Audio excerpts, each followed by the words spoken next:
to say no. That's the subject under discussion. And there are plenty of times in life when you have to say no. Fortunately, sometimes it's easy. Saying no to the time is simple as this. No.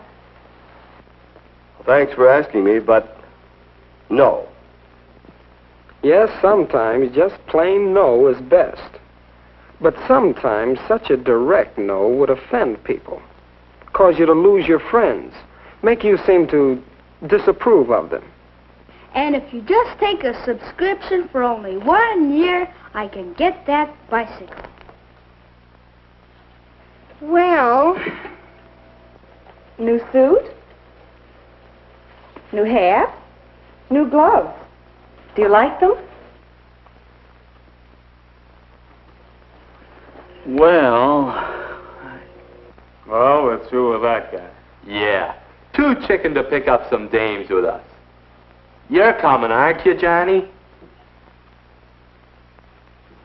Well, how can you say no and still keep your friends? Now, that's quite a problem sometimes. Well, let's sit in on a discussion of that problem. Come in. Here are some of my friends. I think you'll find they have helpful opinions.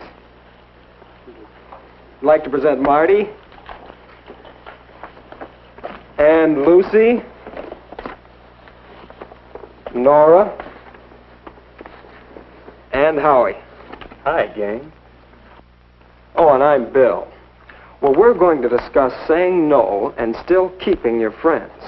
But you'll see better what we mean if we get right to our examples. Marty, I believe you had an incident you wanted us to discuss. Well, Go ahead. Well, the fellows and I often stop somewhere for a snack after a game or after practice. It's usually just an ordinary place where you can get a good sandwich. But sometimes the fellows pick a tavern. And then... No service here. Well, how about it? Let's have a drink. A drink? Sure, swell idea. Well, I dare you. What do you mean, dare? A drink never hurt anybody, eh, Marty? Well, Well, up, boy. I'll have a beer. Me too. Beer? Huh. Scotch and soda for us, eh, Marty? well, that's the situation. What can I say? 'Cause, well, I want to get along well with those fellows on the team. I don't want them to think I'm a drip. Well, couldn't you just tell them you're in training? Well, those fellows are supposed to be in training, too. Well, that makes it harder. No wonder we lost so many games. I'll bet they really feel a little guilty themselves if they're in training. Why couldn't you just order something else? Maybe. How? What would I say? Well, just whatever you would say anyway, if you were ordering. Don't you think that he should be direct? Sure. Yeah, I think so. But without making any fuss about it. Just order what you want. Well, let's see. How would that go? Scotch and soda for us, eh, Marty? I'll take a double hamburger with French fries.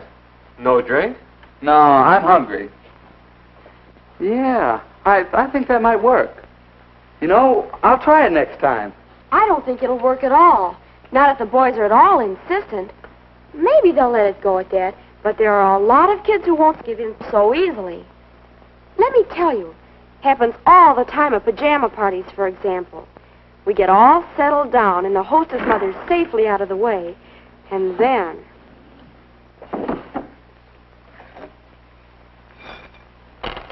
Boy, I'm dying for a smoke. How about you girls? Mary? Well, thanks. Nora? No, thanks. I've got some gum somewhere. Light?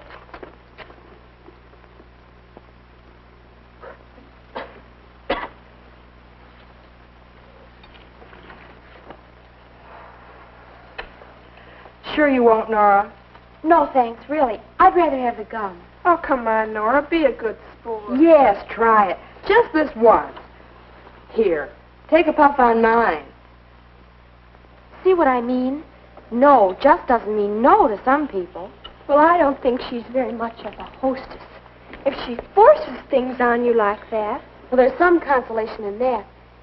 But seriously, I can't give up a friend just because of one little fault like that. How could I say no and really make it stick? Why don't you try some parlor tricks? You can always distract attention with a good card trick. Here, Oh, take card, Howie. take card, take card. Come on. You're the one that's distracting now. No, wait. Distraction is an answer. Oh, I don't mean card tricks, but you can say no and change the subject.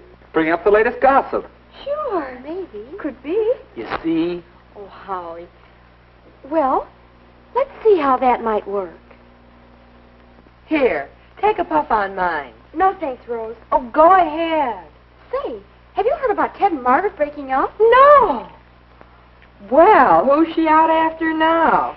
Yes, what's the story? Well, I guess that Ted is... That may be a pretty rosy version of what would happen. It might work, though. Oh, see, distraction. Change the subject. It takes more than changing the subject to... Well, what about the problem of boys? Their hands, you know. Lucy, you promised not to tell. Oh, I didn't mention any names. But seriously, I've run into problems like this a lot. You get home from a date, and it's still early enough to stay outside for a while to talk. Some talk. It's a funny thing. This boy has probably been good company on the date, but just give him half a chance alone, and there's just no stopping him. Moral, don't spend time alone with him. Simply don't get into a situation like that.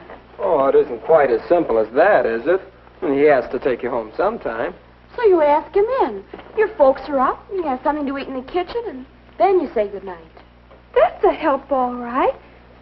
But really, you can't help getting into situations where petting's likely to start.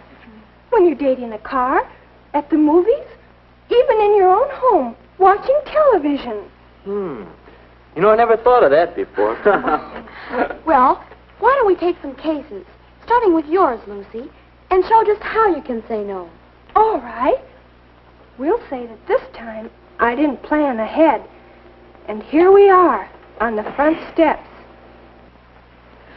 Tell me, what are you going out for in the track meet next Saturday? Oh, the relays, I guess. Oh, how wonderful. Or take the case of the girl who finds herself in this situation. Say, is anybody else hungry? How about it, you two? Couldn't we go someplace for something to eat? Just a minute. I'm not sure those are very good examples.